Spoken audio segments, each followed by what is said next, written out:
vocês. Espero que todos estejam bem, com saúde, né? A família também. Nós estamos iniciando aí uma nova semana, né? Segunda-feira.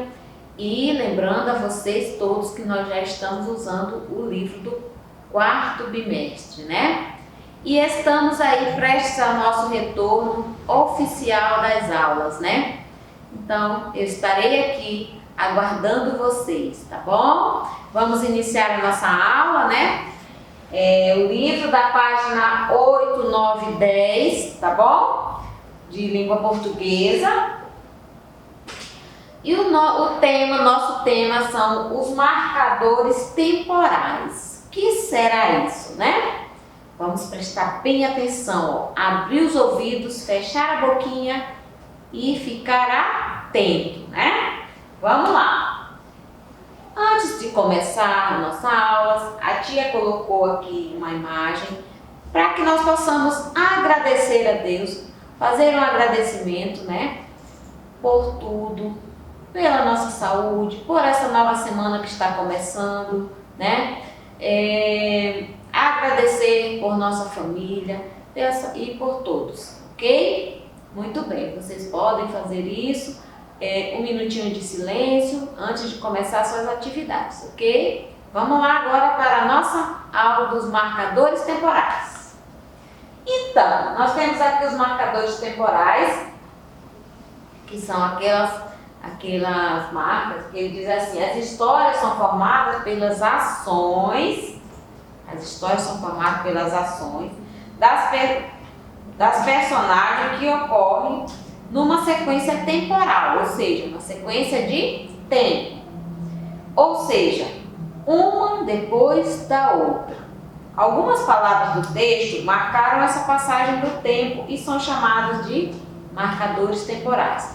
Essas palavras foram que marcam aqui os marcadores temporais, foram palavras que marcaram lá no texto, aquele do gato de botas, lembra?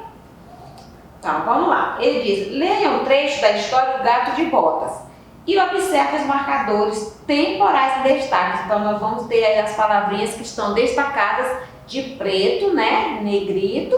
Então, essas aí são as palavras que marcaram o tempo lá no texto do gato de botas, tá? Aí diz assim: o rei ficou surpreso e encantado agradeceu o presente. No outro dia, o gato pediu ao seu amo que entrasse no rio sem roupas e não dissesse nada. Naquele instante, a carruagem do rei passou e o esperto animal gritou: o Marquês de Carabás está se afogando. Então, o gato gritou: o Marquês de Carabás está se afogando. Então, as duas palavras que marcam tempo aí nesse trecho é no outro dia e naquele instante, ok? Aí ele diz assim: no outro dia, que fato aconteceu no dia anterior? Então, no outro dia, ele quer saber o que aconteceu no dia antes, no dia anterior. Ele diz assim: o gato entregou um presente para o rei que agradeceu. O gato pediu ao dono que entrasse no rio.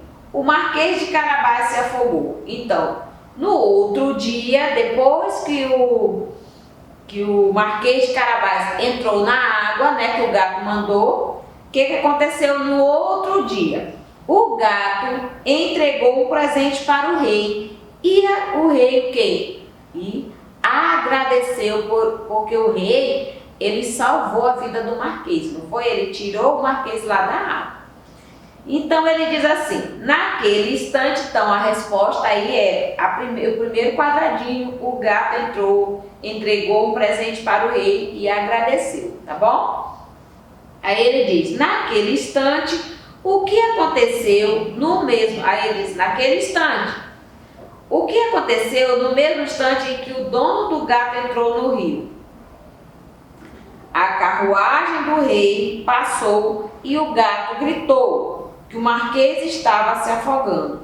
Então, naquele instante que a carruagem estava passando lá naquele local, o gato gritou e que o marquês estava se afogando.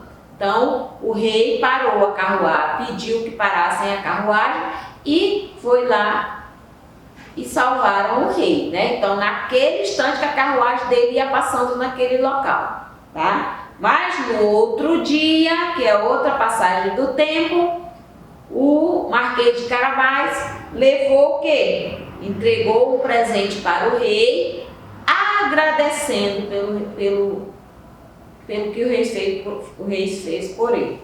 Ok? Vamos lá então. Aí ele diz assim, que naquele instante o rei passou e o gato gritou, o Marquês estava se afogando.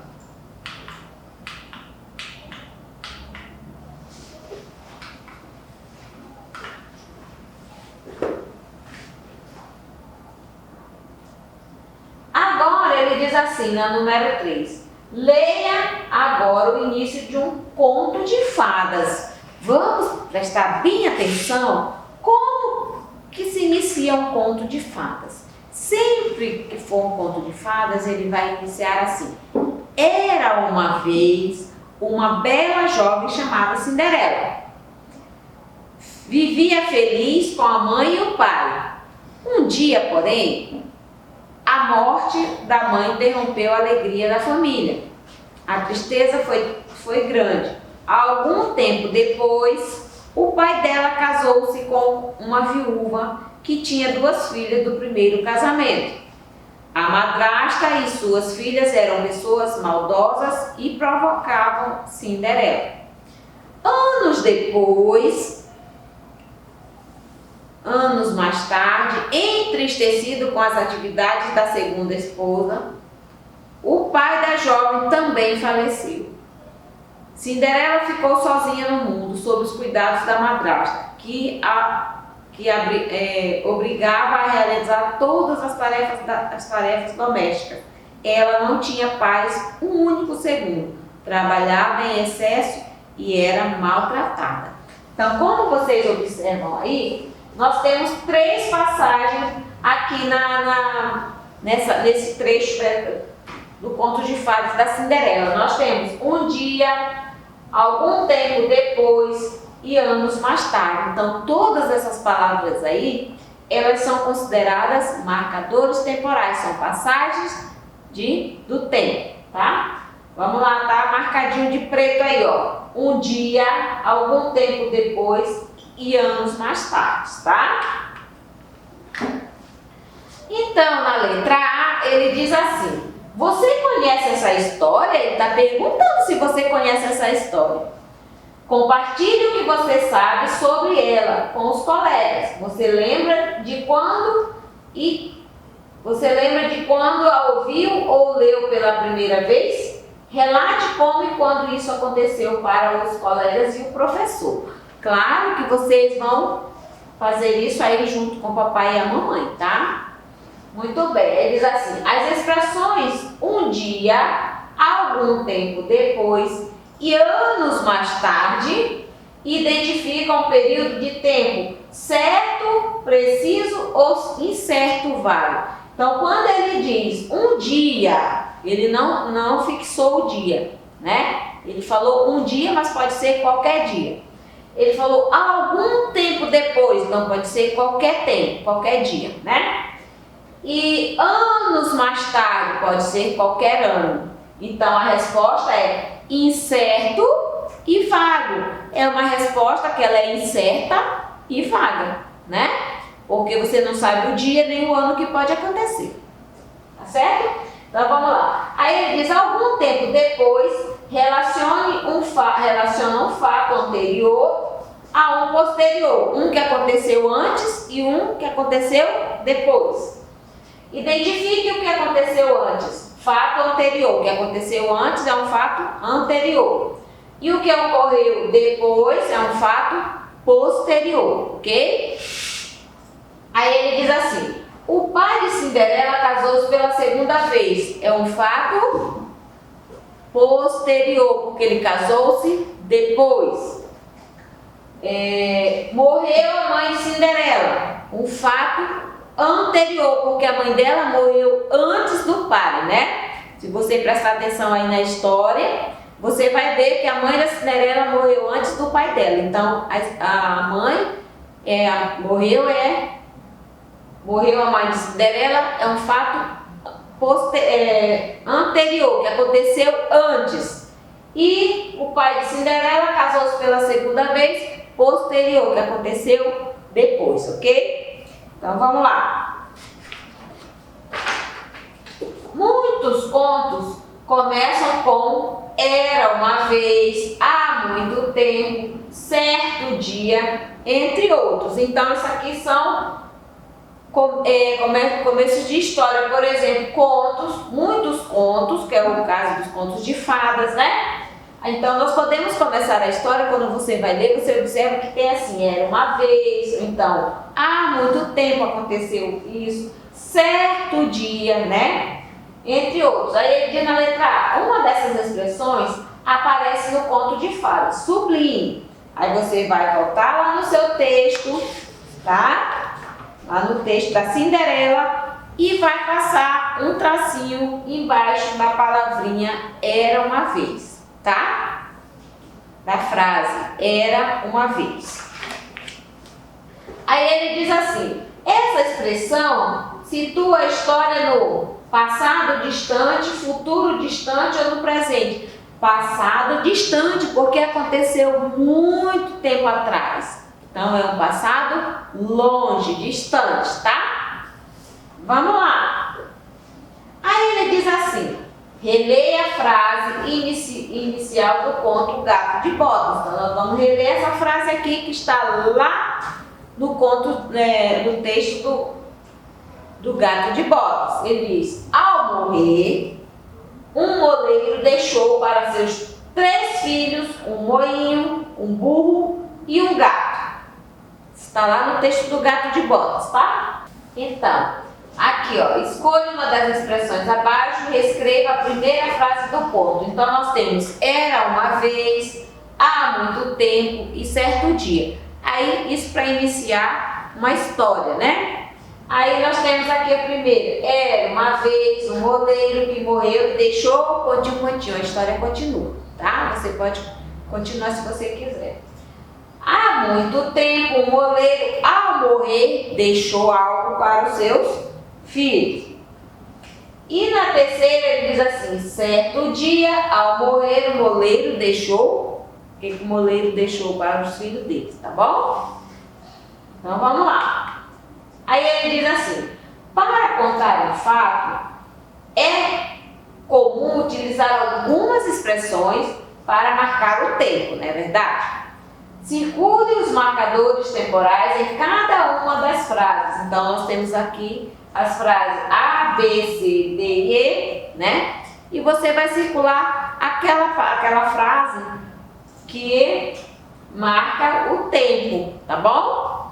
Vamos lá, então, um dia seu amo se casaria com a princesa. Então, eu vou circular a frase um dia. O rei saiu do castelo bem cedinho. Então, eu vou lá, tá marcando o tempo aí, a frase bem cedinho. Tá dizendo que ele vai sair bem cedinho, então é um tempo, né? À noite, o gato sai para caçar. Também você vai circular ou passar um traço embaixo da palavra da frase à noite, tá bom? Aí ele diz, durante muito tempo, o jovem amo não sabia que o gato era esperto. Então você vai circular a frase durante muito tempo, que é um marcador temporal, tá? Marcador de tempo. No dia seguinte, o gato pediu para seu amo pular no rio. Então ele está dizendo aqui o tempo, no dia seguinte, no dia posterior, lembra? Então, você vai circular aqui a frase no dia seguinte, no início da frase, tá bom? E eu espero que vocês tenham entendido aí o que é os marcadores temporais, né? É tudo aquilo que nós falamos que marca o tempo, Marcadores temporais quer dizer que marca o tempo. Então, no texto eu tenho várias palavras, várias frases que eu posso encontrar e identificar, tá bom? Mas eu deixo aqui um Snoopy para vocês, que eu sei que vocês gostam, que diz assim: bom estudo a todos. Isso é o que eu desejo para vocês, uma boa aula e até mais, ok?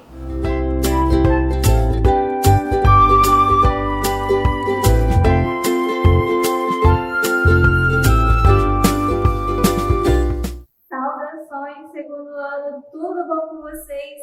Vamos iniciar então mais uma semana de aula. Na nossa semana de aula de hoje, nossa aula de História, 26/10/2020, nós vamos dar continuidade ao nosso conteúdo, falando aí sobre a comunidade no Brasil, tá bom?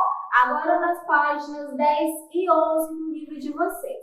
Antes disso, nós vamos fazer a correção da nossa atividade de história, nossa atividade anterior. Então, corrijam aí no livro de vocês também. Vamos então para o nosso conteúdo. Vamos lá. Olha só, na página 2, lá ele está perguntando o seguinte, né? Na página 2 do livro de história de vocês, ele vai apresentar a imagem. O que essa imagem ela está apresentando? Lembra que eu falei para vocês? Vou até voltar aqui, ó. O que essa imagem está apresentando? Sobre os tipos de grupos, tipos de comunidades. Então, que tipos de comunidades ou grupos sociais nós podemos observar nessa imagem?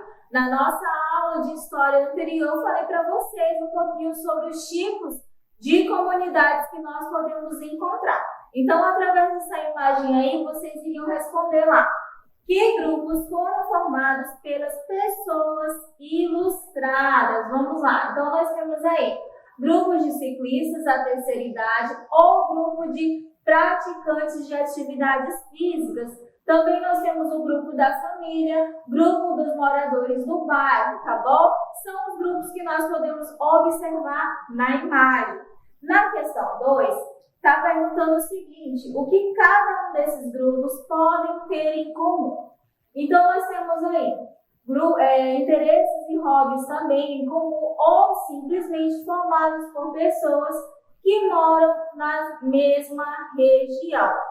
Então, grupos, né, de comunidades, esses grupos de pessoas, eles podem ter hobbies em comum. Por exemplo, o ciclismo, andar de bicicleta, vamos marcar um dia para a gente andar de bicicleta. Ou também, né, eles podem ser simplesmente formados por pessoas que moram aí na comunidade ou em um bairro também e se reúnem de vez em quando para formar esses grupos, tá bom? Na questão 3, por que as pessoas se reúnem em grupo? Vamos lá.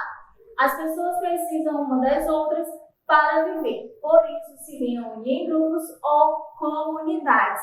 A questão de você ter boa convivência, a gente já estudou sobre isso, né? Sobre como nós podemos conviver bem com as pessoas, porque nós necessitamos dessas pessoas uma hora ou outra, nós vamos estar precisando dessas pessoas, tá bom?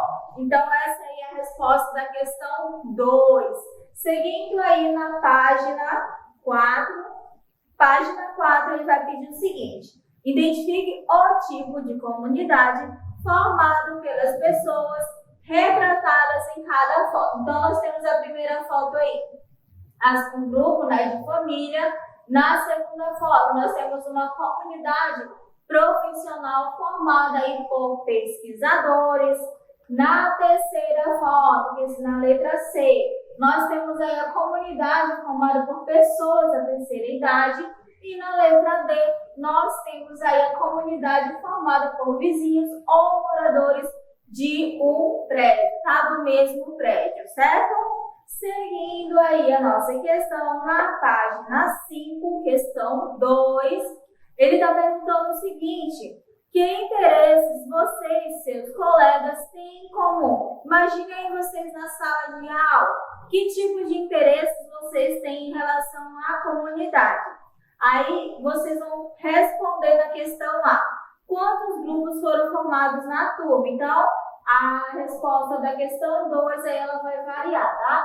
Vai variar de acordo com o tamanho da turma. Então, vocês vão imaginar, eu e os meus colegas, nós gostamos de jogar futebol, nós gostamos de brincar na quadra, gostamos aí de passear nos finais de semana, são interesses em comum que você pode imaginar que você e seus colegas têm, tá bom? Então, vocês vão colocar aí. Na letra B, de quais grupos você já fez parte? Por exemplo, já fiz parte do grupo de esporte, fiz parte do grupo de música, fiz parte do grupo de estudos. Então, são grupos de comunidade no qual você pode ter participado ou pode participar também. Além disso, vocês podem acrescentar aí o grupo familiar, tá bom? Que esse daí vocês fazem parte também, certo? Então, terminou a nossa correção, vamos lá para o nosso conteúdo de hoje.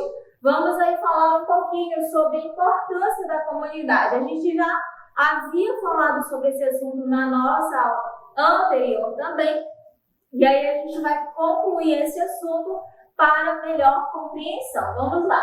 Nós lemos na aula anterior sobre a importância de poder ser inserido numa comunidade. Nós sabemos que para ser inserido numa comunidade, nós precisamos de quê? Cooperação, precisamos também de educação, né? Você tem que saber conviver com as pessoas.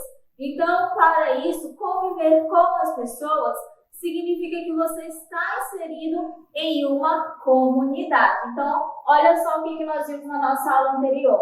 Viver em comunidade sempre foi importante. Quando os seres humanos viviam em cavernas, eles se uniam para encontrar ou produzir alimentos, protegerem-se de animais selvagens e enfrentar períodos difíceis. Atualmente, quando fazemos parte de uma comunidade, é comum nos sentirmos acolhidos e protegidos. Junto, as pessoas são mais fortes e costumam colaborar mais umas com as outras, contribuindo para melhorar a vida do grupo na qual fazem parte. Então, a importância de viver em comunidade, né, para melhorar a vida das pessoas e também do grupo no qual você está inserido, tá bom? Na página 10 e 11, ele vai citar o seguinte, sobre as comunidades no Brasil. Como é que são as comunidades no Brasil? Vamos ver aí. Comunidades rurais, um exemplo aí de comunidades no Brasil. As comunidades rurais. As pessoas que vivem no campo também se reúnem e formam comunidades por vários motivos. Resolver problemas, celebrar festas, ajudar a quem precisa, entre vários outros motivos. No campo, as pessoas participam aí de associações para tratar de diversas questões, como a falta de dinheiro para comprar sementes e venda na produção também. Além disso, o desemprego, a necessidade de ter mais escolas e postos de saúde na região. Então, as pessoas das comunidades rurais se reúnem para fazer o quê? O melhor para a sua sociedade, como a gente viu aí. Resolver, solucionar problemas, como a falta de semente, a falta de produção, como aí na melhoria, né, das escolas, colocar mais escolas nas comunidades rurais também. Então, esses são os motivos aí na qual as comunidades rurais têm acesso, né, se reúnem aí. Muitas vezes a gente imagina que as pessoas na área rural, elas moram, a gente sabe que elas moram uma longe das outras. E aí a gente pensa que essas pessoas, elas não se conhecem. Mas não, elas se reúnem sim para solucionar os problemas e se conhecem também. Outro tipo de comunidade que nós temos no Brasil é a comunidade indígena. Olha só, os indígenas, eles não formam uma comunidade, pois há diversos povos indígenas. Cada um deles tem uma cultura, língua e hábitos próprios. Aí nós temos o texto lá referente, né, aos indígenas Pataxó. Vamos ler aí esse texto para a gente entender como é que é a formação desse grupo, já que eles não são considerados uma comunidade em si, né? Vamos ver aí. Nossa aldeia representa a nossa vida. Sem ela, jamais conseguiremos sobreviver. Aqui nascemos, crescemos, vivemos e morremos. Aqui na aldeia temos também caças, matas, rios, peixes, morros, estradas, roçados, pedras, pássaros, o vento, a chuva, a lua, o sol, as estrelas, nossas casas, nossos velhos, nossas crianças, nossos jovens, nossas tradições e as ervas para fazermos remédios. A nossa comunidade é organizada pelos caciques, benzedores e lideranças. Os caciques e as lideranças apresentam a comunidade nas reuniões nas cidades.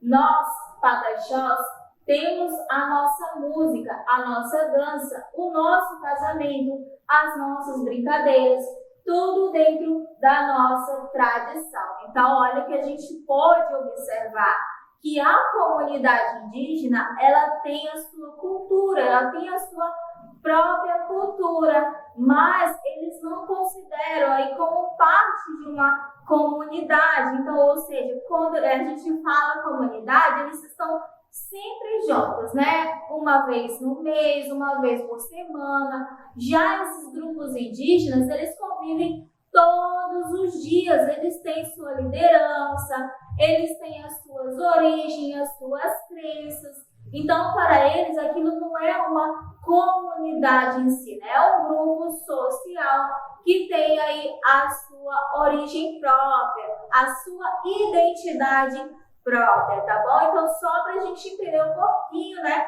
desse grupo social indígena aí, tá bom? Então, este daí é o nosso conteúdo de hoje. Vocês vão reler, tá bom? Essas páginas aí, a página 5 e 6 também do livro de vocês.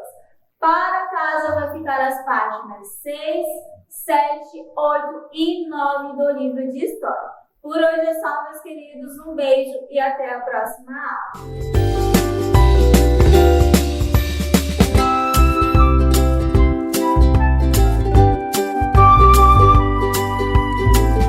E aí, galera, beleza? Professor Thiago de Educação Física, mais uma aula prática para vocês, tá? De voleibol. Quarto bimestre.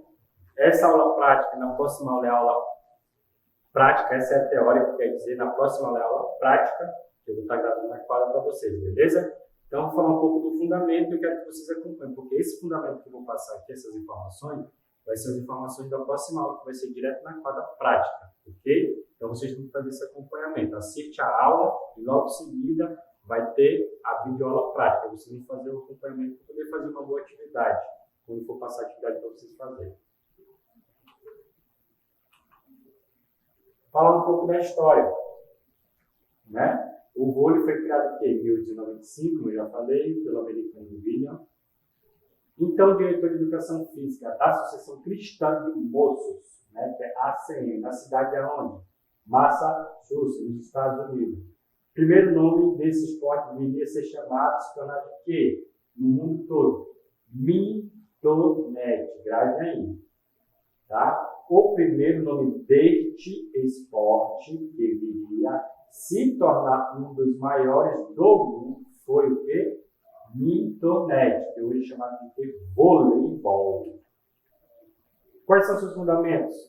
Eu vou estar passando na próxima aula na quadra. Saque, passe, levantamento, ataque, bloqueio, defesa. Para cada um desses fundamentos é necessário um certo número de habilidade técnica individual de cada atleta, certo? As regras. Cada equipe possui um técnico, uma partida de tempo. Constitui 5 sets. Não existe tempo determinado, porque cada set é no máximo 25. E para encerrar, tem que dar uma diferença de 2 pontos, ok? Venho trazendo a imagem do saque, onde começa a atividade. Depois vem o bloqueio, que é a ação de bloquear a bola, onde vai fazer ponto também. Passe de manchete. Eu chamo ele de 2 em 1, porque além de se tornar uma defesa de manchete, ele se torna um passe, porque você tem que devolver a bola para o seu companheiro. Beleza? Por aqui eu fico na aula de voleibol, na próxima aula prática de voleibol. Então, como eu falei, acompanha a videoaula aqui, que é a teoria, e na próxima tem a prática. Valeu, galera!